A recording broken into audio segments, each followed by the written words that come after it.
Bonjour tout le monde, bienvenue au podcast La Technique Moneyball. Aujourd'hui, super content de recevoir sur le show Jay Grandmont. Bonsoir, bonjour. Bonjour, bonsoir, tout dépendant de l'heure que vous l'écoutez. Exact, mon mari. Comment tu vas?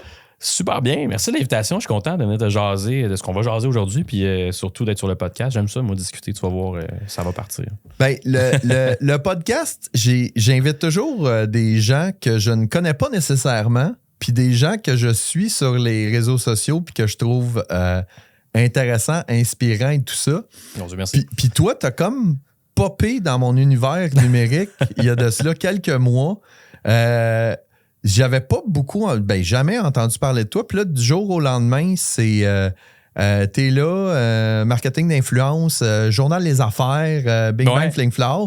Fait que là, j'étais comme, OK, mais si tu m'intéresses, je me dis que tu vas intéresser nos auditeurs. Fait que parle-nous un peu de toi, ton parcours et tout ça. Comment ça ressemble à ça, là, les affaires Big Bang Fling Flower. Puis merci tout le monde. C'est vrai.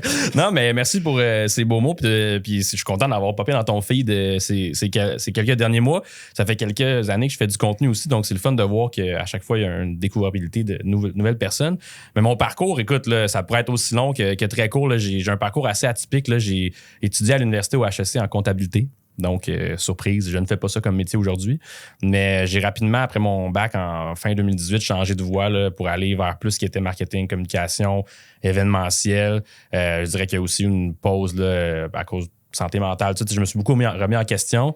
Puis, je me suis travaillé sur moi, puis je me suis dit, j'aime l'événementiel, j'aime le marketing, j'ai toujours travaillé là-dedans, je vais retourner là-dedans.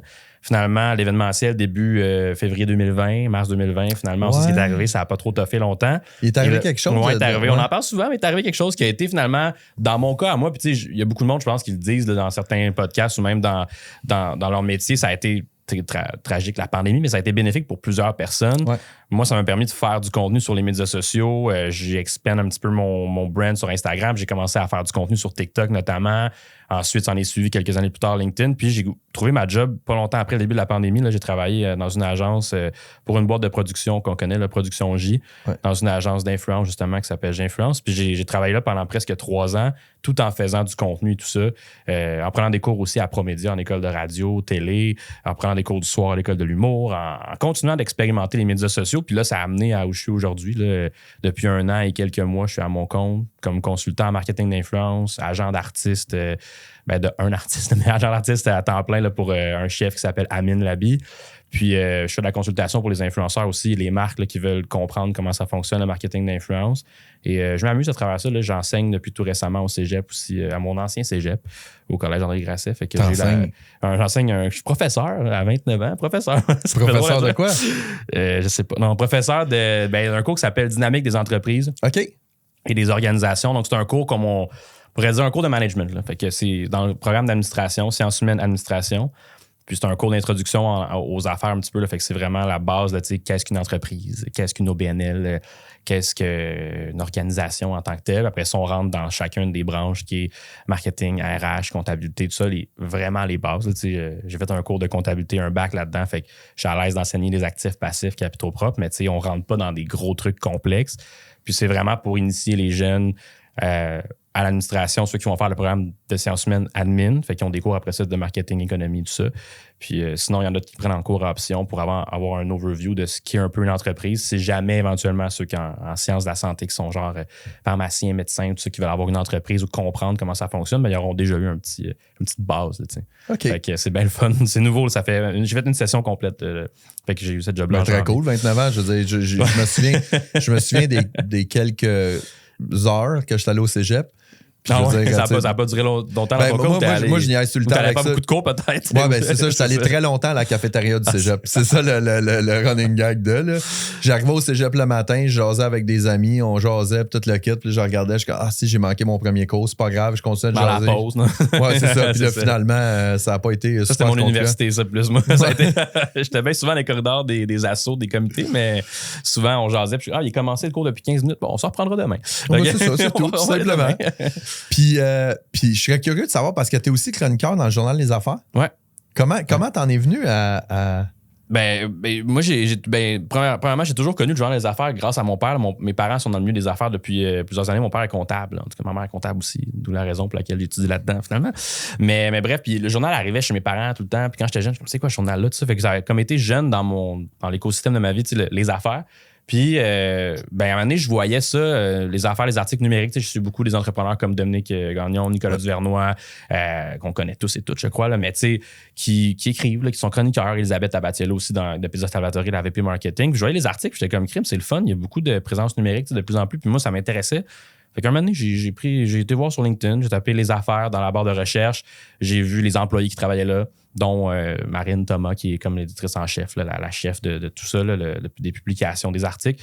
Puis j'ai écrit. Puis j'ai dit, je me présente, je m'appelle chez Grand Monde. Je suis nouvellement à mon compte. J'ai écrit comme en avril 2023, là, quand je suis parti de mon ancien job. J'avais comme la liberté de faire ce que je voulais. Puis j'étais comme, je vais écrire à cette femme-là. Puis j'ai dit, c'est sûrement un peu orthodoxe comment je vous écris, là, mais je veux savoir comment on écrit pour vous. Je pense que j'ai quelque chose à apporter. Marketing d'influence et tout ça. Puis je pense pas que c'est un segment que vous parlez beaucoup. En tout cas, humblement, je pense que je pourrais apporter quelque chose de bien.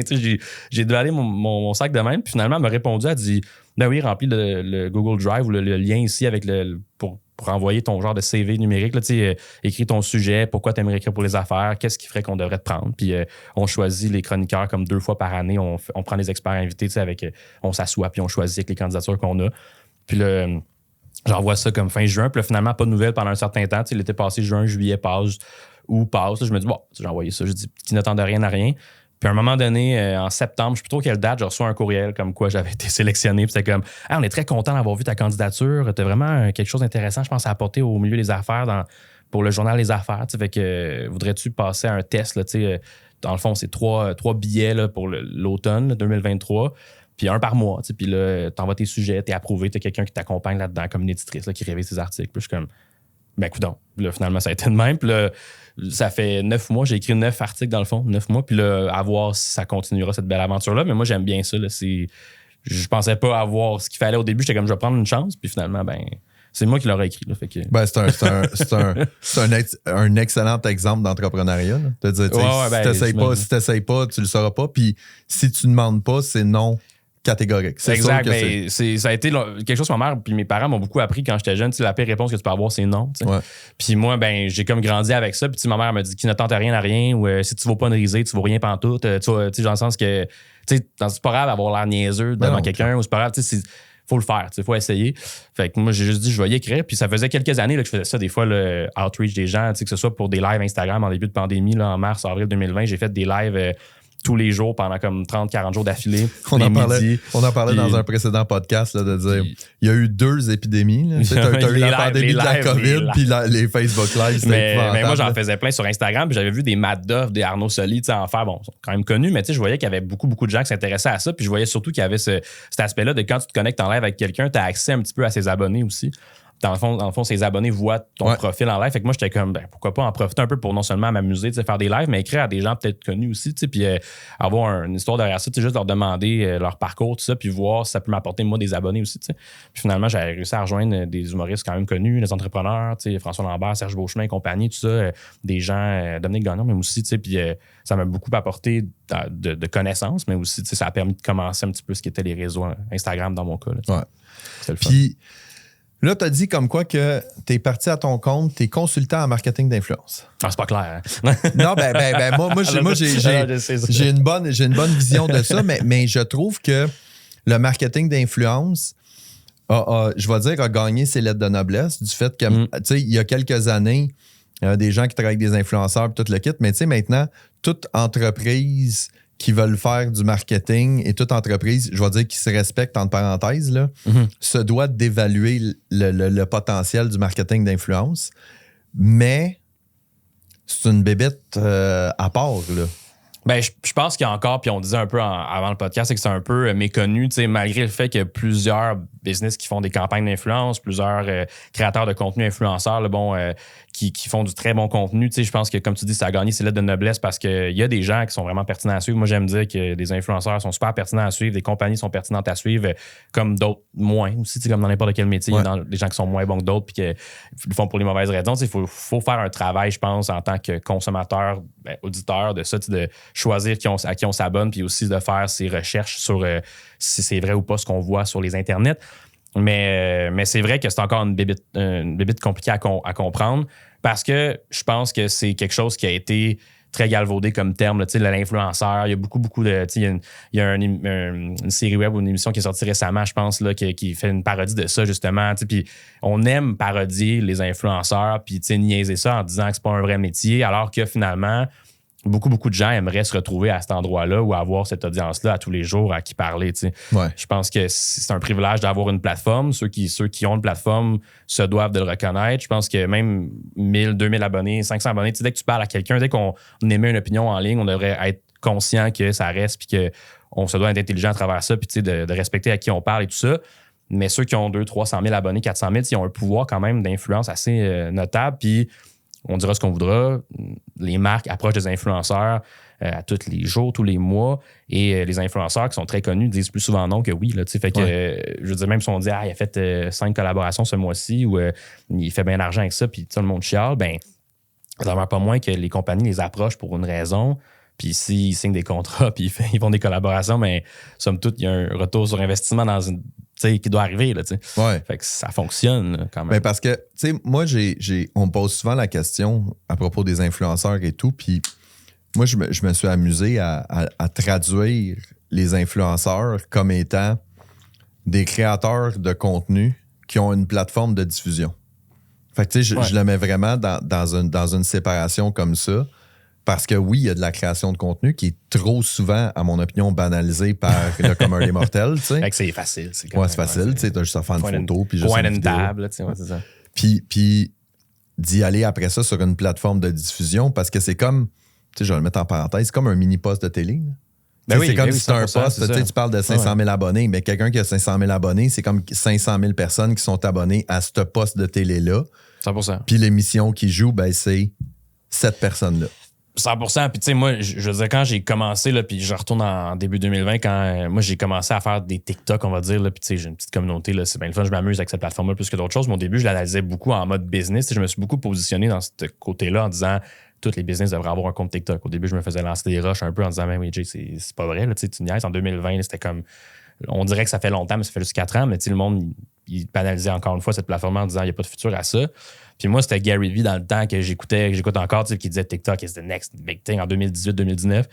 Puis là, c'est pour ça que j'avais essayé ça, puis je voyais ça vraiment comme c'est la télévision, tu scrolls, ben on défile des vidéos, puis je disais faut voir, puis il y a beaucoup de monde qui vont dire aussi, il n'y a pas juste moi qui dis ça, là, je reprends des mots de d'autres gens aussi qui vont dire que faut voir ça comme un poste de télé, tu fais des vidéos en fonction que quand on arrive sur le profil de quelqu'un, on va y écouter une autre vidéo qu'on n'a pas vue. C'est-à-dire, si on voit un Reel sur Instagram ou un TikTok, ben moi, j'ai vu une vidéo, ça m'a intéressé, c'est la vidéo que j'ai vue. Est-ce que, moi, je vais aller voir si le profil de la personne, c'est une vidéo qui est par hasard a faite puis qu'elle est devenue virale ou si c'est toutes des vidéos comme ça, mais que c'est par celle-là que j'ai découvert ce profil-là. Si je vois que la personne fait du contenu en lien avec ce que j'ai vu, le sujet m'intéresse, les autres vidéos sont pertinentes parce que je n'ai vu une couple, mettons, j'ai écouté d'autres émissions de télé sur sa chaîne. Ouais. Puis là, je vais m'abonner. Puis je vais avoir accordé cette confiance-là à quelqu'un qui, j'échange du temps contre un nouvel apprentissage ou un divertissement. C'est un peu ça. Là, je vais sur les médias sociaux personnellement pour apprendre, me divertir, rire, vivre une émotion. Puis c'est ça. T'as dit quelque chose, tu viens de dire quelque chose que j'ai tellement trouvé. Puis de la façon que tu l'as dit, ça m'a comme frappé. Tu dis, je vais te donner ma confiance. Ouais. Je vais t'échanger du temps. Ouais, ben c'est contre du divertissement ou de l'apprentissage. Ben, moi, je trouve que c'est un peu ça. Puis là, je sais pas si ça a été dit ailleurs aussi de cette façon-là. Je pense que c'est un peu comme ça que je le comprends dans les médias sociaux. C'est, on passe du temps là-dessus, puis on dit TikTok, Instagram, c'est un trou noir de juste on perd du temps. Puis moi, le premier, là, je perds des fois, je suis comme, une perte d'une heure, mais j'essaie de me dire, c'est pas perdu. J'ai peut-être appris quelque chose. C'est quelque chose que j'ai pu en sortir parce que on est tellement sur les médias sociaux qu'il faut qu'il y ait quelque chose qu'on en retire. Fait que moi, je me dis, si c'est gratuit, on s'abonne à des gens gratuitement. Là, des fois, on peut payer pour Twitch et compagnie, les plateformes de streaming, mais tout est pour tout, c'est quand même gratuit, là, les médias sociaux. ben on échange, dans le fond, ce qu'on paye avec notre temps. On perd du temps ou on en gagne en écoutant des personnes inspirantes ou en apprenant quelque chose ou en se divertissant, en riant. Moi, j'aime beaucoup suivre des humoristes parce que ça me fait rire, des sketchs d'humour. Je suis des gens qui... des podcasts aussi, pour au moins que ça serve à quelque chose. Là. Ouais, tu sais, puis... Au moins que j'aille de quoi, sinon, en tout cas, je me console en me disant ça. Non, mais ça fait du sens parce que, tu sais, effectivement, que c'est une guerre d'attention, tu sais, puis les médias sociaux font de l'argent avec l'attention des gens. Eux, c'est en échange de pub. C'est-à-dire, je vais donner de l'attention puis il y a de la pub en échange. Ouais. Mais c'est un peu... Puis la relation avec les influenceurs, c'est un peu l'amalgame de tout ça. C'est-à-dire de l'attention avec de la pub qui te permet à l'entreprise d'aller chercher du retour sur investissement, du moins on l'espère.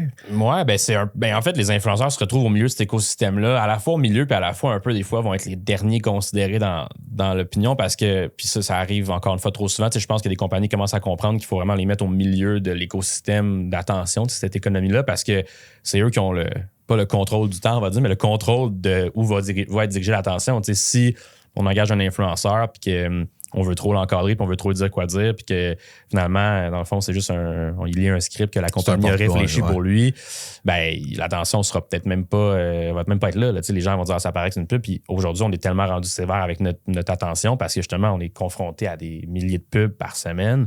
Un moment donné, on choisit celle qu'on veut écouter. Fait que l'influenceur est un peu le gardien de tout ça. C'est un peu comme, il est au milieu de tout ça. Puis les compagnies qui réussissent le mieux, je pense, les campagnes d'influence sont celles qui comprennent le plus que, oui, il faut travailler d'un commun accord puis en co-création avec les influenceurs. Parce que si on le met le dernier dans l'équation puis on dit le directeur créatif, ça, après ça, le rédacteur, concepteur, non, puis ça fait comme un écosystème qui s'en vient juste à la fin. On donne la fin à l'influenceur puis diffuse-nous ça. Je pense que ça ne va pas réussir autant que si l'influenceur était considéré dès le début dans chacune des étapes.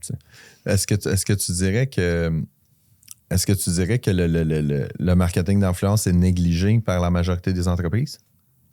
Je pense moins qu'avant. Moins qu'avant, c'est clair. Je dirais que les 2 dernières années, j'ai l'impression que ça a beaucoup évolué de par le fait que je pense qu'on en parle plus. Puis je pense que le fait qu'on en parle plus puis que ça prend de l'attention des gens aussi dans les médias traditionnels, on va dire même à la télévision, à la radio, le fait que les gens, pas en parlant bien, parlant mal, mais le fait qu'on en parle puis que ça monopolise l'attention de plusieurs personnes qui avant ne s'intéressaient pas à ça, ça évolue puis ça procure aussi un certain encadrement aussi. Je pense que les brands s'intéressent à ça pour une raison. Là. Je pense que je vais dire le métier d'influenceur a beaucoup maturé aussi. Ouais, c'est ça, exact. Du fait qu'à l'époque, il y a 2-3 ans. 1900, non, mais tu sais. Non, mais il y a pas plus tard qu'il y a 3-4 ans. C'était beaucoup.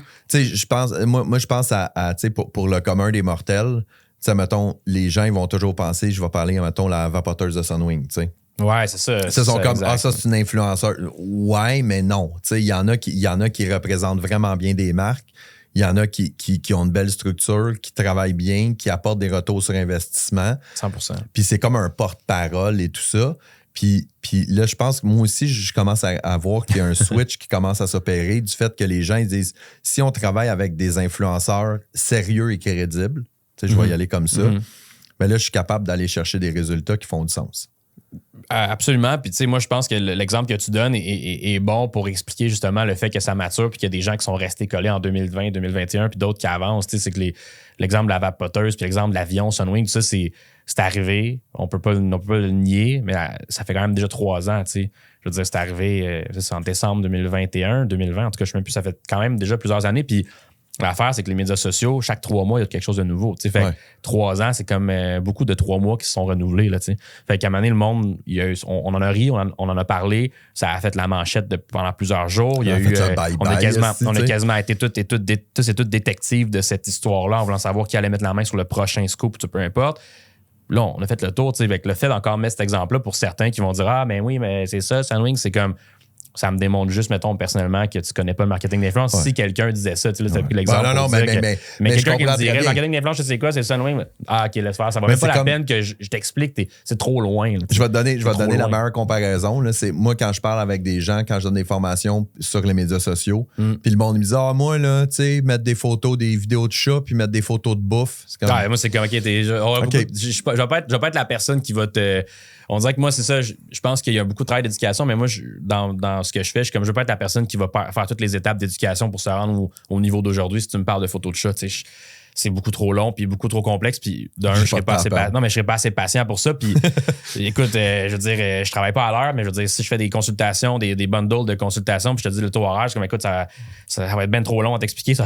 On va passer un an à faire ça, ça va être bien trop compliqué, bien trop cher. Puis fais tes devoirs au pire, puis reviens me voir quand tu auras au moins compris plus ce que c'est que des photos de chat. C'est un peu ça. Moi, je suis rendu à l'étape où est-ce que tu sais, même quand je donne des formations, je le dis, si j'ai besoin de te convaincre de l'importance des médias sociaux, c'est déjà fini. C'est un peu ça que si en 2024, tu ne comprends pas l'importance des médias sociaux, ben, tu pars déjà avec une prise. Puis si tu comprends l'importance des médias sociaux et que tu banalises l'impact des influenceurs, ben là, tu pars avec 2 prises. Ben je suis tout à fait d'accord avec toi. Puis ce que l'affaire, c'est qu'aujourd'hui, tout se trouve assez rapidement. Je pense entre autres à l'intelligence artificielle, seulement une recherche Google aussi simple que parler de médias sociaux, compagnie, histoire à succès ou peu importe. On peut trouver des choses aujourd'hui qui nous montrent tellement d'exemples pour lesquels ça fonctionne que ce serait comme se mettre la tête dans le sable de se dire que je crois pas à ça. C'est qu'aujourd'hui, il y a trop d'études de cas, des study cases qui sont des bons exemples d'entreprises qui utilisent les médias sociaux à leur avantage, puis ça fonctionne. J'en ai juste plein en tête, entre autres Salvatori, on ne peut pas les nommer, là, mais qui le font super bien. Mais il y en a plein d'autres, là, des entreprises qui font du super bon travail puis que ça leur a permis de juste devenir rentable ou même très, très profitable en termes d'argent.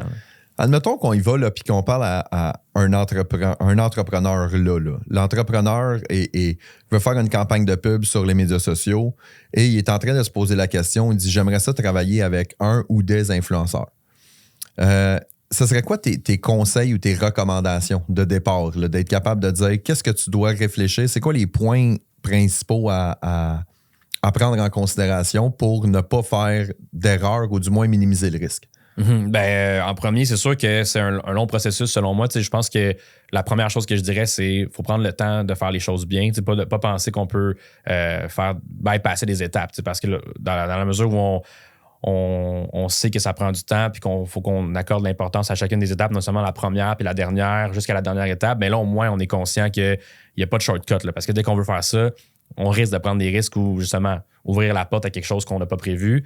Ça, c'est la première chose que je dirais. Puis la vraie première chose, ce serait c'est quoi l'objectif que tu vas atteindre avec ça? Tout le monde va dire la notoriété, tout ça. Puis des fois, au fond d'eux, ils pensent je veux vendre, je comprends, là, on veut tous rentabiliser ça. Mais j'irais plus loin, je dirais comment tu me vendrais ta business, mais comment tu voudrais que quelqu'un parle de ton entreprise s'il ne la connaissait pas ou s'il ne travaillait pas dedans. Parce que c'est un peu ça qu'un influenceur va faire. Il ne travaille pas dans ta business, il ne travaillera peut-être jamais dans ta business, peut-être qu'un jour, il va s'intéresser et il va devenir employé, on ne sait pas, mais c'est ça la réalité, c'est que c'est un porte-parole numérique, c'est un ambassadeur. Fait que comment tu m'expliquerais ton entreprise puis ce que tu veux qu'on en dise puis qu'on en pense de manière simple. Simplifions ça au plus simple. Comme ça, au moins, déjà là, on va savoir un peu comment l'expliquer à un influenceur pour qu'il s'y intéresse puis qu'on puisse négocier un cachet éventuellement puis un contrat et toute la patente. Mais il faut partir de ça parce que sinon, je pense que le travail commence là. Puis c'est le travail que souvent, on va pas botcher, mais qu'on va faire un peu en disant oui, je connais ma business, passe à la recherche d'influenceurs, propose-moi des noms, propose-moi des profils, appelle telle personne, contacte des gens, je veux savoir combien ça coûte, mais je suis comme il y a beaucoup d'affaires, on dirait qu'on pense qu'on sait, mais que vu qu'on est dans notre entreprise, on oublie finalement les gens ne connaissent pas ça, puis que nous, on connaît notre entreprise, mais les autres, non. C'est la première étape que je dirais en premier. Là. Moi, ce que j'avais vu on a fait quelques campagnes d'influence, là, puis moi, ce que j'avais souvent vu du client, c'est que le client, il va partir de la fin. J'aimerais ça travailler avec lui. C'est ça, exact. C'est ça, tu veux. Mais c'est quoi l'objectif? C'est quoi ton message? C'est quoi, tu sais, je veux dire, c'est bien beau, tu veux travailler avec Arnaud Soli, tu sais,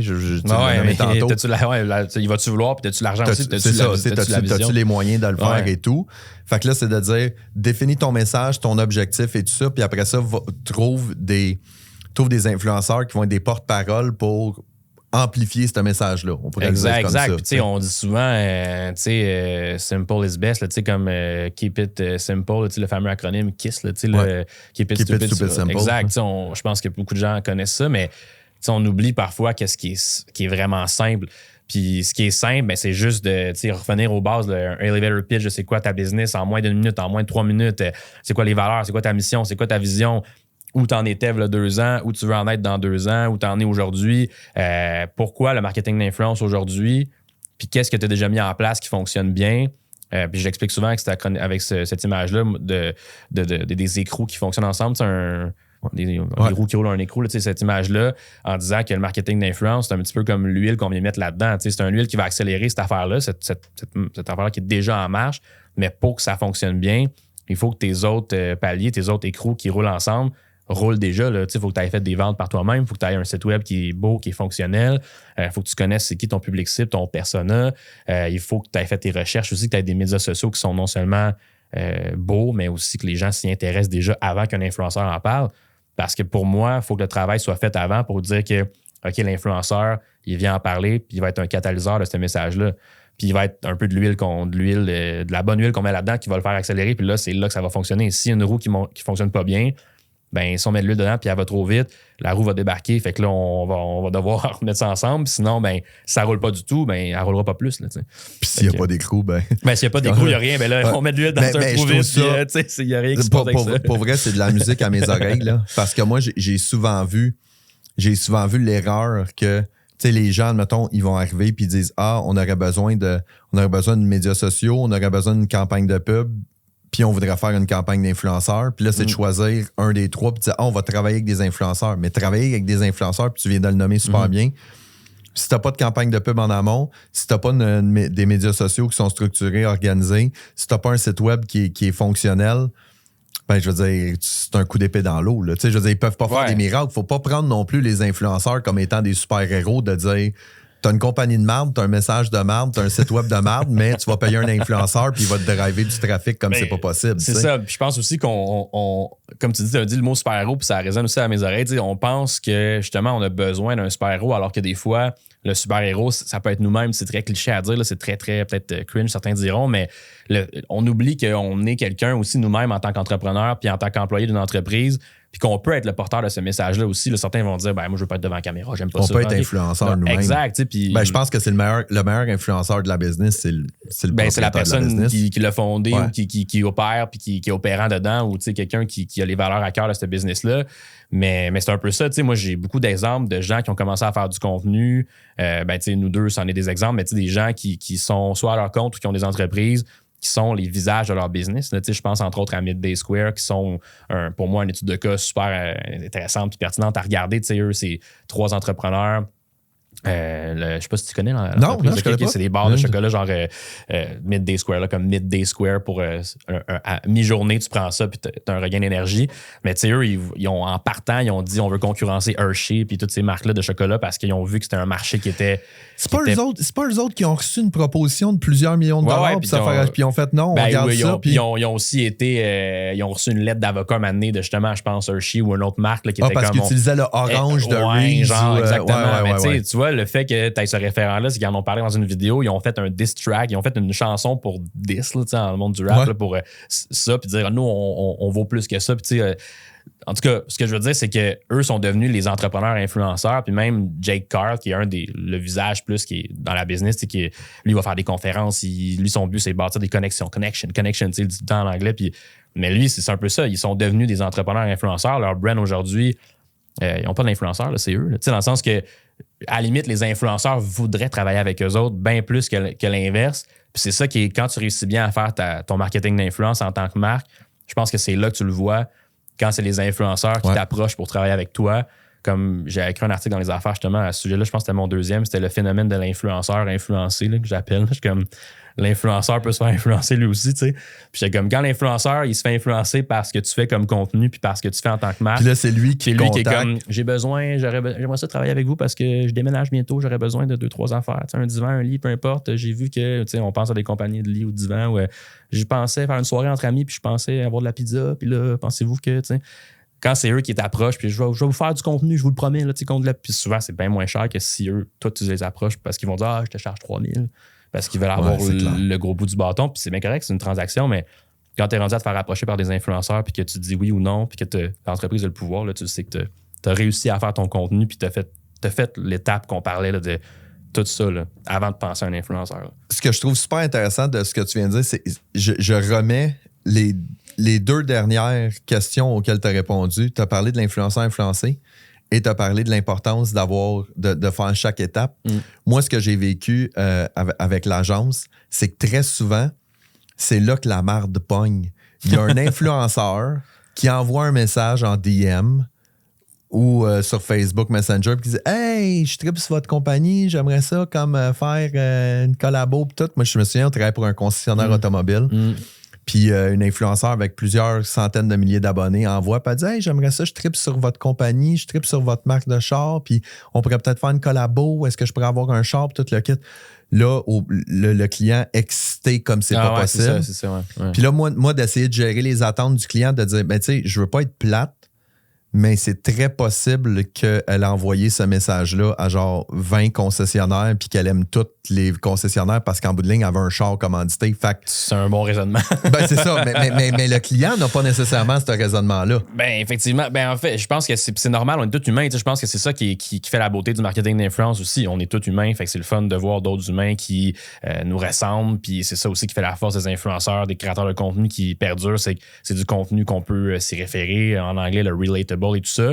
Mais ça reste quand même une game d'émotions aussi qu'il faut savoir gérer. Je pense dans la vie que savoir gérer ses émotions, autant quand on est dans le personnel, dans notre vie personnelle qu'en tant qu'entrepreneur, je pense, c'est très important parce que prendre des décisions émotives, d'acheter quelque chose ou de laisser un influenceur parler de sa compagnie parce qu'on est donc heureux qu'il nous a écrit pour une voiture ou peu importe, il faut toujours se remettre, bon, pourquoi il nous a écrit? Qu'est-ce que j'en ai à en tirer?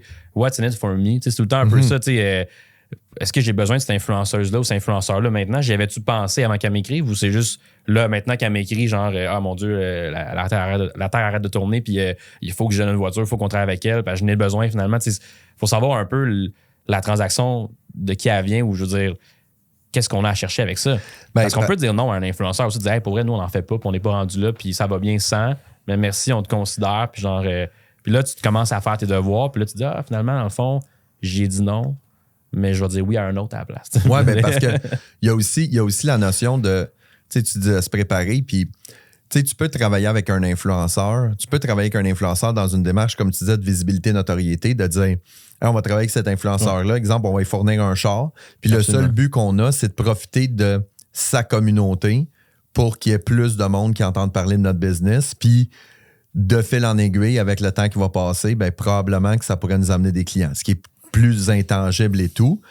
Mais il y a de l'autre moyen de travailler avec des influenceurs que je vois beaucoup, surtout dans de la micro-influence puis dans de la nano, c'est de dire, j'ai une compagnie de leggings, puis tu veux vendre mes leggings, ben t'as un J15, puis là, t'es capable de vendre, puis là, à ce moment-là, ben toi, tu fais une cote, puis l'autre fait une cote. Il y a cette façon-là de fonctionner aussi. Oui, c'est une des façons. Là, je l'avais simplifié justement pour un cours que j'avais donné pour des entrepreneurs, puis même au cégep, j'ai parlé de ça, là, puis j'avais comme fait encore une fois des images. J'étais un gars d'images. Puis j'étais comme, tu sais, il y a 3 façons de le voir, il y a 3 types d'influence, il y a 3 carrés là, qu'on peut mettre, puis c'est, tu sais, t'as le modèle rémunération cachet, tu as le modèle affiliation que tu viens de mentionner. Je te paye pas de cachet, mais tu fais de redevances sur ce que tu vends.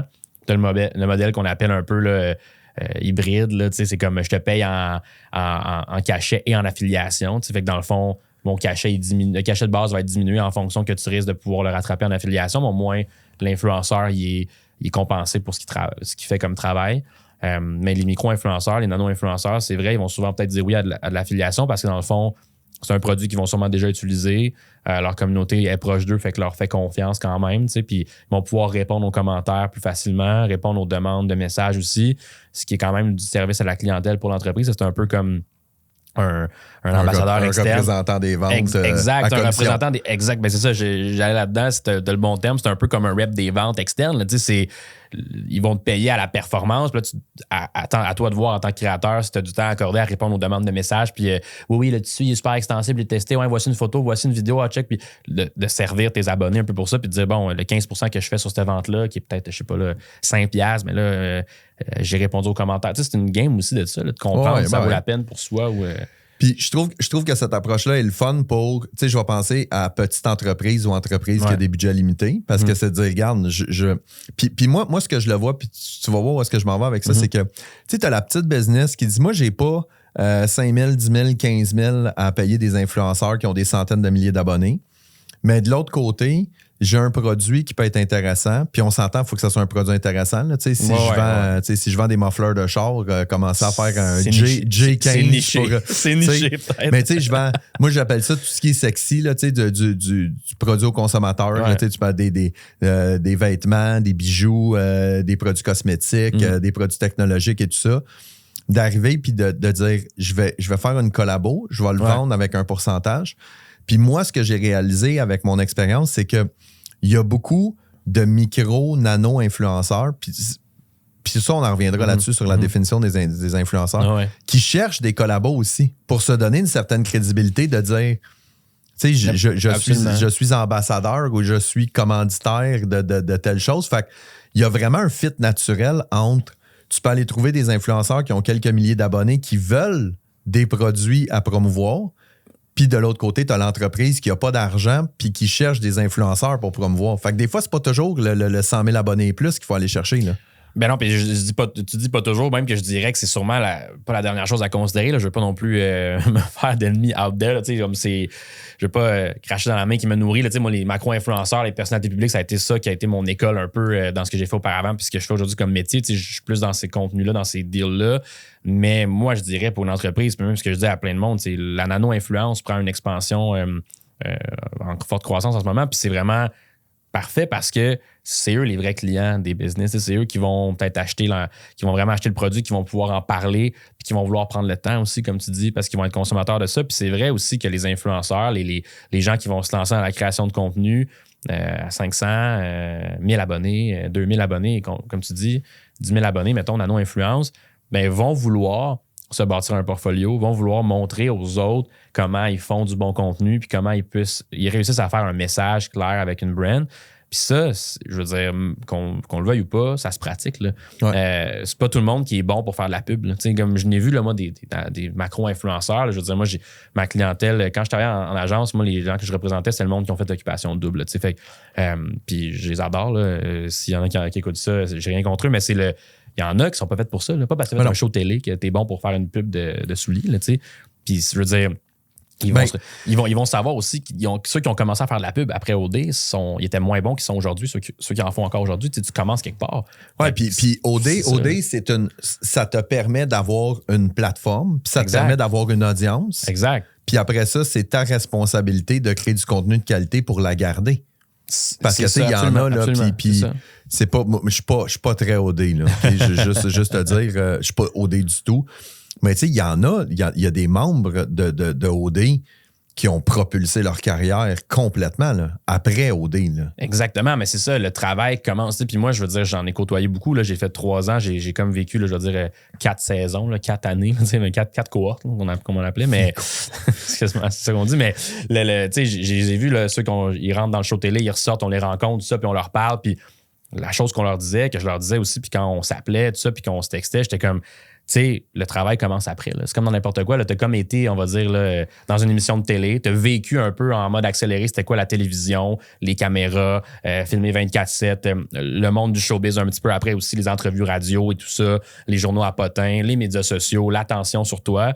Tu vis ça en accéléré parce qu'il y en a beaucoup de monde qui arrive à ça, mais qui le bâtissent sur 5, 10, 15 ans parfois. Fait que c'est pas trop pire là, quand tu bâtis ta carrière sur 5, 10, 15 ans.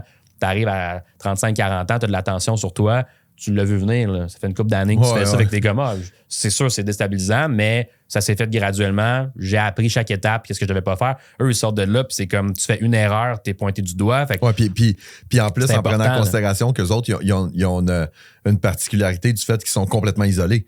Exact. Fait que tu sais pas ce que le monde pense de toi aussi. Tu sais même pas si t'es populaire, si t'es pas populaire. Exact. Puis tu sais même pas quelle est l'opinion populaire de toi. Fait que tu peux arriver, il y a du monde qui arrive puis ils sont comme « Wow, tout le monde me connaît puis tout le monde trouve que je suis un trou de cul. » C'est ça aussi. Puis on a vu malheureusement, on va pas nommer de nom ici, mais dans le sens que on a vu malheureusement que c'est arrivé. Moi, je trouve ça dommage. Puis je pense que chaque personne qui fait ce show-là le fait pour des raisons personnelles et tout ça. Je pense que la seule affaire, c'est on parle d'OD, là, mais quand tu rentres dans n'importe quel projet, là, on parle d'OD, on extrapole à l'entrepreneuriat. Si tu te fais des attentes démesurées au départ avant de savoir ça dans quoi tu t'embarques, tu risques d'être presque 95% du temps déçus. Fait que dans le fond, je pense que les meilleurs candidats, ceux qui sont ressortis et qui ont réussi, comme tu dis, à bâtir leur carrière avec ça par après, c'est ceux qui avaient peut-être pas d'attente au début, qui sont rentrés là en étant un peu comme des golden retrievers, genre, ah mon Dieu, je suis heureux d'être partout en même temps, c'est cool, puis ils sont contents d'être là, heureux d'être contents. Ils en sortent appréciés du public, grosso modo, la plupart du temps, parce qu'ils étaient fun à regarder, ils étaient drôles, ils ont fait rire, ils ont été divertissants. Authentique aussi, qui est un terme important en médias sociaux aussi, dans la vie en général. Puis après ça, qui prennent les efforts nécessaires pour pouvoir faire du bon contenu, s'entourer aussi, puis comprendre aussi que c'est une game, une long run. Je dis beaucoup d'anglicisme, mais c'est un marathon. Les médias sociaux, on en parle souvent. Il y en a qui voient ça à très court terme, qui se disent comment je peux faire le plus de collaborations sur une période de temps donnée en dedans d'un an. Mais après ça, tu peux rapidement devenir un panneau publicitaire, puis justement perdre ce contenu-là que les gens te suivent pour une raison, mais il faut que tu leur donnes raison de continuer à te suivre. T'sais. Le contenu qui est après, c'est vraiment important, puis je pense que c'est ça aussi qui est parfois négligé de quelques personnes, mais aussi en tant que marque, tu peux pas te dire je fais du contenu intensément pendant 3 mois, si on revient à l'entrepreneuriat ou au business, puis dire je vais faire 2 posts par jour pendant des semaines, des mois, après ça je vais gagner 1000 abonnés, 5000 abonnés, puis tu vas te brûler, puis là après, dans un an, t'es dans les oublis. Là, fait qu'il faut que tu te fasses une stratégie qui est, oui, que tu comprennes qu'il y a une constance à avoir, mais que tu vas pouvoir maintenir sur le long run aussi parce que dans 10 ans, ultimement, tu vas être encore là, 10, 15, 20, 30 ans. T'sais. C'est pour ça que je reviens à ce que je disais en début de podcast. Je disais, pour moi, les influenceurs, c'est des créateurs de contenu qui ont une plateforme de diffusion. Mais trop souvent, il y a des influenceurs ou des pseudo-influenceurs qui pensent qu'ils ont la plateforme de diffusion, donc ils n'ont pas besoin d'être créateurs de contenu. Mais c'est tout le contraire. Là. Je veux dire, la création de contenu, c'est la clé.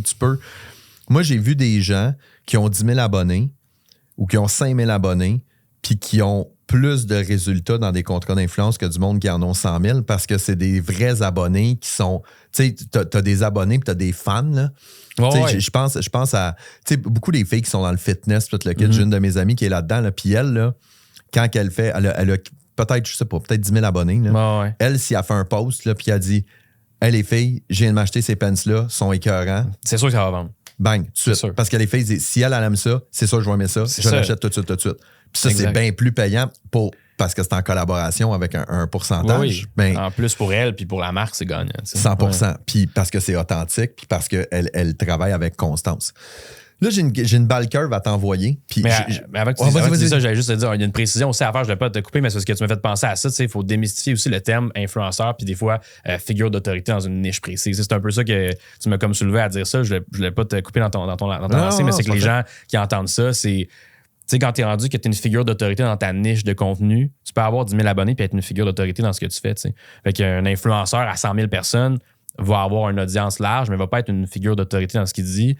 Fait qu'il va pouvoir rejoindre un large public, générer des views, tout ça, mais va pas avoir une réelle influence parce que la personne qui a une réelle influence, c'est elle qui parle d'un sujet, mais qui est qualifiée dans ce qu'elle fait aussi. Fait que dans le sport, la personne qui, moi, je dis un legging est super confortable ou peu importe, une short, je suis pas un grand sportif, j'ai pas bâti ça, ben ça se peut que ça vende pas tant, mais si quelqu'un a mon nombre d'abonnés ou quelque chose qui a 4 000 abonnés, 5 000 abonnés, puis qui en parle, mais qui fait du sport tous les jours, puis qui est vraiment bâti ça, mais le monde qui vont le suivent pour ça, fait qu'ils vont lui faire automatiquement confiance. Une figure d'autorité. Ouais. C'est un terme, c'est un terme qui est utilisé souvent dans les briefs ou dans les campagnes parce que tu peux engager un influenceur de masse, mais tu peux aussi engager quelqu'un qui est une figure d'autorité dans ton domaine précis puis avoir des résultats. C'est quoi l'exemple qui me vient en tête que tu as donné tantôt? C'est de dire, tu peux faire une pub à TVA, mais tu peux aussi faire une pub à RDS. Puis si tu as un produit sportif, ben ta pub, elle va être bien plus puissante sur RDS qu'elle va être sur TVA, puis elle va probablement te coûter moins cher parce que TVA, c'est un grand public, mais tu vas payer plus cher pour ta pub pour rejoindre une plus grande audience. Exact. Mais une audience qui est moins captive puis qui est moins intéressée, fait que probablement moins de résultats. 100%, mais c'est juste ça, je te laisse envoyer ta balle cœur, mais c'était vraiment ça parce que je trouvais que t'avais... Non, mais parce que t'avais soulevé quelque chose, j'étais comme, mais il y a de quoi à creuser là-dedans parce que c'est ça la réelle différence. Fait qu'une figure d'autorité. Puis là, je reviens avec ma balle cœur. Tu as essayé de l'éviter, là, tu l'as évité une fois. C'est bon. Parce que, puis sincèrement, je sais même pas quoi répondre à ma question que je vais te poser. Combien ça coûte un influenceur? Ah ouais. Je le sais, c'est sûr que certains des auditeurs qui écoutent ça. Tout le monde répond à cette question-là. Ça dépend. Ouais. Mais c'est compliqué. C'est sûr que je vais commencer la réponse en disant ceux qui veulent avoir un prix tout de suite, je peux dire 10 000. Parfait, ça va être un prix, mais c'est pas vrai. C'est pas. quand j'entends cette question-là sur des podcasts ou quand des gens répondent combien ça coûte telle affaire, puis les gens commencent par ça dépend, il y a bien des gens qui vont dire dans les commentaires, ouais, il a surfé autour de la question, il n'y a pas dit de réponse. Je peux dire une réponse, là. Ça coûte entre 500 $ et 50 000 $. Mettons, on va dire ça, ou 100 000 $. La réelle réponse, c'est que c'est tellement variable qu'il faut savoir qu'est-ce qu'on veut avant, l'étape qu'on parlait au début, avant de pouvoir justement savoir la valeur qu'on va y accorder. Moi, je dis que c'est une game de perception aussi. Si moi, je veux payer un influenceur qui a 4000 abonnés, je veux le payer 3000 $ parce que je sais tellement que cette personne-là, c'est elle que je veux parce que, comme on dit, c'est une figure d'autorité dans un domaine, crime, est chercheur en sciences, de nanotechnologie, puis moi, je vends une business de ça, puis c'est la seule personne dans tous les influenceurs sur le web qui parle de nanotechnologie. Là, je sais pas pourquoi je pense à ça. Là. Ouais, mais je vais être prêt mais c'est ça, l'exemple est niché, là, mais pour la cause, c'est ça. Je vais être prêt à le payer vraiment cher parce que c'est la seule personne qui parle de ce que je fais comme entreprise. T'sais. Fait que ça vaut de l'argent. Après ça, si en tant que créateur de contenu aussi, c'est une game d'offre et de demande. Si tu es un influenceur, créateur sportif, comme tu dis tantôt, mais il y en a des dizaines et des dizaines et des dizaines, voire des centaines au Québec, ben il faut que tu sois très, très, très, très bon pour dire que je charge très, très, très cher. Puis que l'entreprise va vouloir payer cher pour ça. Fait que la réponse, c'est la suivante. Normalement, les prix figurent en termes, mettons, 1500 $, peut-être 5000 $ au Québec pour une publication, un reel accompagné de story. Ça peut être environ ça pour une personne qui est quand même assez connue. Si on veut parler d'un ballpark. Là. Mais après ça, tout dépend des livrables, tout dépend de tout ce qui est les choses que les gens oublient souvent, qui est les droits de diffusion, l'exclusivité, l'amplification média qu'on va y mettre aussi. Je pense que le travail d'un agent rentre en ligne de compte, là, c'est de connaître ces trucs-là, de s'entourer d'une équipe légale, aussi d'avoir un avocat ou une avocate qui nous accompagne pour réviser les contrats. Parce que par expérience, ça fait 4-5 ans que je fais ça. Les gens, les grosses business, les grosses agences vont vouloir mettre des clauses comme quoi le contenu est à perpétuité de manière irrévocable à travers le monde entier, tout ça, pendant qu'on peut faire ce qu'on veut avec, puis le republier, puis en petite clause à la fin, là, ça nous appartient, on peut faire de la pub comme on veut, à un montant qu'on veut.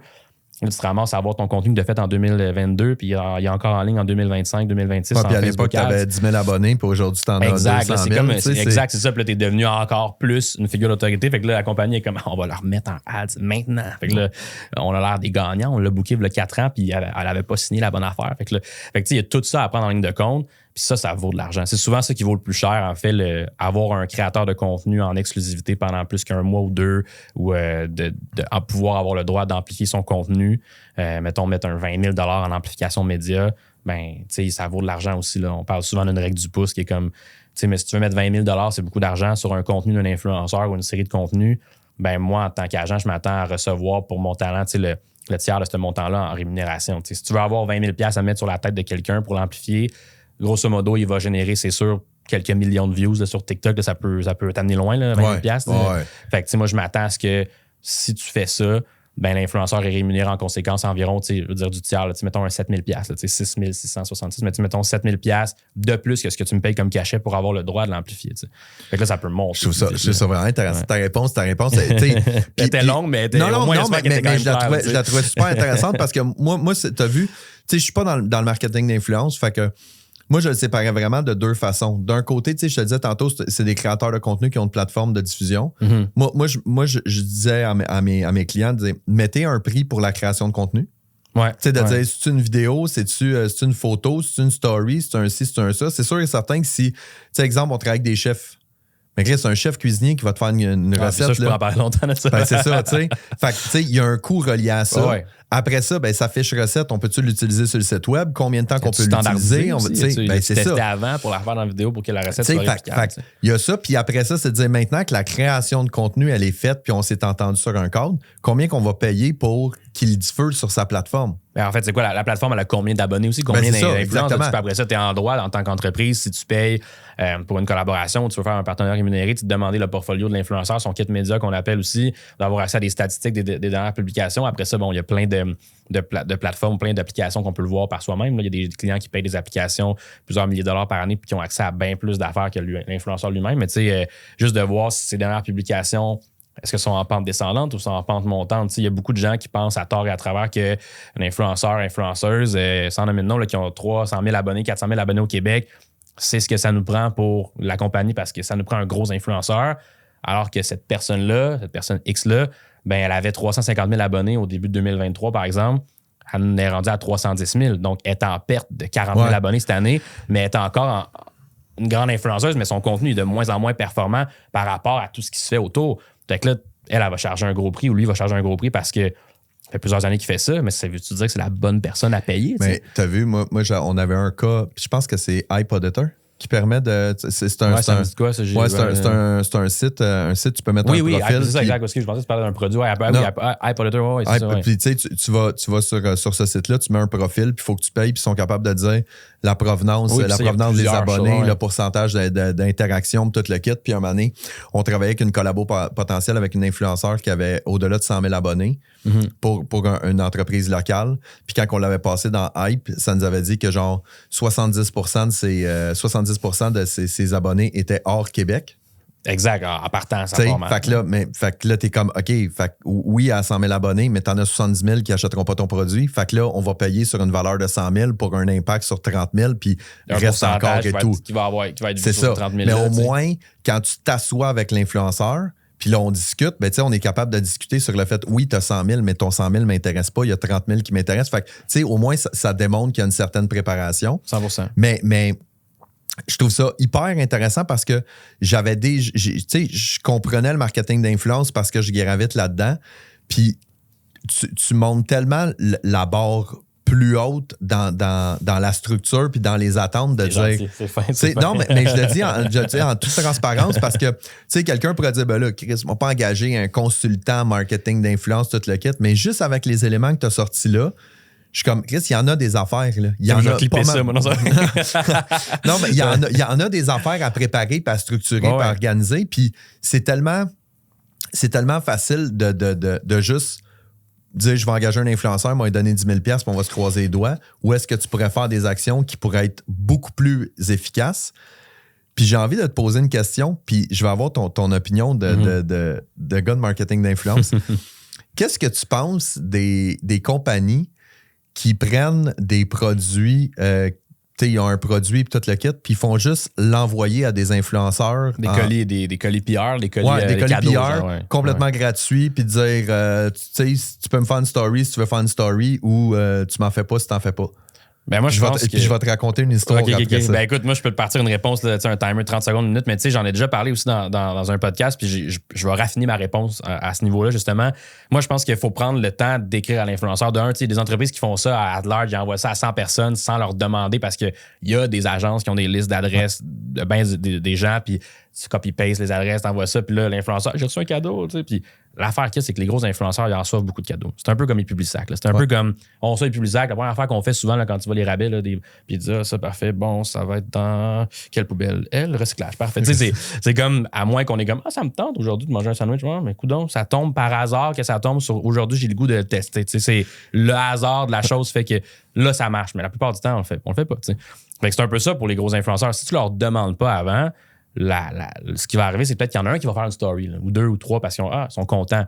Mais la grande majorité en feront peut-être pas parce qu'ils en ont reçu tellement d'autres colis que si ton colis n'est pas plus attrayant qu'un autre puis qu'il pop pas, là, puis qu'il n'est pas genre rouge, bleu, vert avec une affaire à déballer puis une aventure de Narnia qui s'ouvre à l'intérieur quand tu le déballes, ben un crime, ils le feront pas en story. T'sais. Alors que si tu le demandes, puis là, ma réponse plus détaillée, ben l'influenceur va pouvoir s'intéresser à ta marque, va aller voir ton Instagram, déjà de 1. Fait que déjà, tu vas voir, OK, je vais aller voir. OK, je ne suivais pas, je vais m'abonner, c'est intéressant ce qu'ils font. Déjà, tu as un point de contact en partant s'ils te répondent, si l'agence te répond. Puis, tu vas pouvoir aussi évaluer à qui tu l'envoies. Puis, en plus, ben non seulement tu vas sauver des coûts d'envoi parce que ça coûte cher quand même shipper des colis, ne veut pas le poids, puis l'envoi, puis la distance. Puis aussi, ben, tu vas sauver ton empreinte environnementale aussi en tant qu'entreprise. On veut tout être dans une planète plus verte, plus éco-responsable.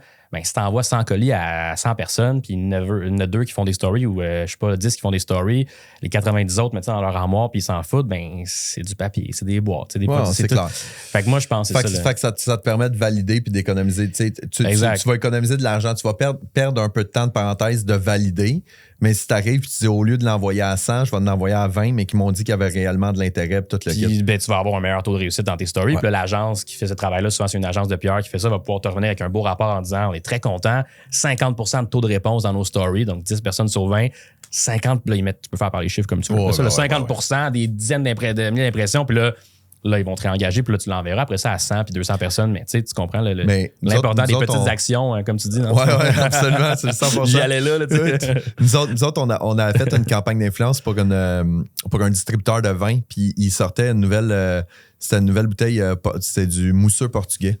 Mais genre 13 piastres. Puis là, ce qu'on a fait, c'est qu'on avait envoyé ça à une cinquantaine d'influenceurs du coin. Mais nous autres, on a vraiment fait la démarche. Là, on les avait envoyés. Puis on s'est dit, tu sais, advienne que pourra. Ouais. Puis on avait les cues pour les stories et tout ça. Puis finalement, un soir qu'on arrive, puis c'est Rosalie Lessard. Ouais, ça me dit quoi? Qui a une chaîne YouTube avec des centaines de milliers d'abonnés et tout. Puis elle revenait de voyage depuis un bout de temps, puis elle était arrivée chez eux, ses parents arrivaient en même temps, puis là, elle est arrivée, puis il y avait une bouteille de mousseux qui l'attendait sur le bord de la porte. Je pense qu'elle nous a fait comme 5 stories. Elle était contente. Elle était contente. Le timing était parfait, mais la grande majorité des autres ont juste pris la bouteille, ils l'ont bu, puis that's it. Mais c'est correct parce que si j'avais eu à payer pour ça, ça m'aurait coûté bien plus cher que d'envoyer cette influenceuse-là doit coûter justement 1500-2000$ le load story, là, c'est-à-dire puis même qu'elle doit peut-être pas faire, là, je la connais pas, là, puis ça voit ça, peut-être qu'elle va dire c'est zéro ça ma démarche, mais juste influenceur d'un certain niveau va peut-être même pas accepter de faire juste des stories parce que la charge de travail de faire juste des stories pour être rémunéré 1500 ou 2000$ pour le client, ben tant qu'à ça, ils vont accepter des collaborations, ils vont faire des reels ou des contenus plus complexes, puis ils vendent un forfait plus cher pour le même temps, tu comprends? Mais c'est sûr que c'est le fun quand ça fonctionne. Mais c'est quand même un gamble aussi de l'envoyer sans demander. Oui, c'est ça, mais tout est dans la gestion des attentes. Ce que tu disais tantôt. Ça revient des bons callbacks, c'est vrai, c'est exactement ça. Hey, Jay, on arrive bientôt à la fin. C'est vrai, ça passe vite. Oui, ça passe vite en tabarnouche. J'aime des longues réponses. J'aimerais ça que tu me racontes un peu ce qui s'est passé au gala des influenceurs. Ça va être un bon clip, non? Mais ce qui s'est passé au gala Influence Création, c'est que c'était une super belle soirée. J'avais l'honneur de présenter un prix qui était l'Instagrammeur de l'année. Et bon, on avait pratiqué tout ça. Puis comme rien de parfait dans la vie, la soirée était super belle. Je répète, là, puis est arrivé, une affaire qui est arrivée, qui est un impondérable. Fallait que ça tombe sur moi. Mais la personne qui gagnait le prix était en entrevue en arrière-scène pour un prix qu'elle avait gagné aussi pour son balado, c'est Lisande Nadeau dont je parle. Fait qu'elle était en arrière-scène, en tout cas, je sais pas où, elle était en train de faire une entrevue post-réception de son prix qu'elle venait de gagner, tu sais. Et donc là, moi, je nomme son nom et elle n'arrive pas sur scène. Fait que là, je suis comme le ou la gagnante, puis là, je suis même Lisande Nadeau. Puis là, moi, je sais, elle est assise dans la salle, on savait un peu c'était où, puis là, je regarde, elle n'est pas là. Là, je suis de même, elle n'est pas à sa place. Fait que là, moi, je me retire, tu sais, mais comme elle va s'en venir, elle n'est pas là, mais elle doit être pas loin. Mais là, tu sais, sur scène, je veux pas dire que je vais sur scène souvent, mais sur scène, 10-15 secondes, ça paraît comme 4-5 minutes, là, une éternité. Là. C'est long. Là, j'attends peut-être ça, 5-10 secondes en arrière, comme ça, les mains. 10 secondes seul sur un stage à rien dire, c'est long. Ça, là, mais il y avait personne aussi, tu sais, comme la personne des trophées était à côté, tu sais, elle attendait qu'elle monte sur scène pour monter aussi. Puis, fait que là, moi, je suis tout seul. Fait que là, je suis de même, ben, coudonc, c'est ça qui est ça. Là, je suis comme, OK. Fait que là, maintenant, je suis de même.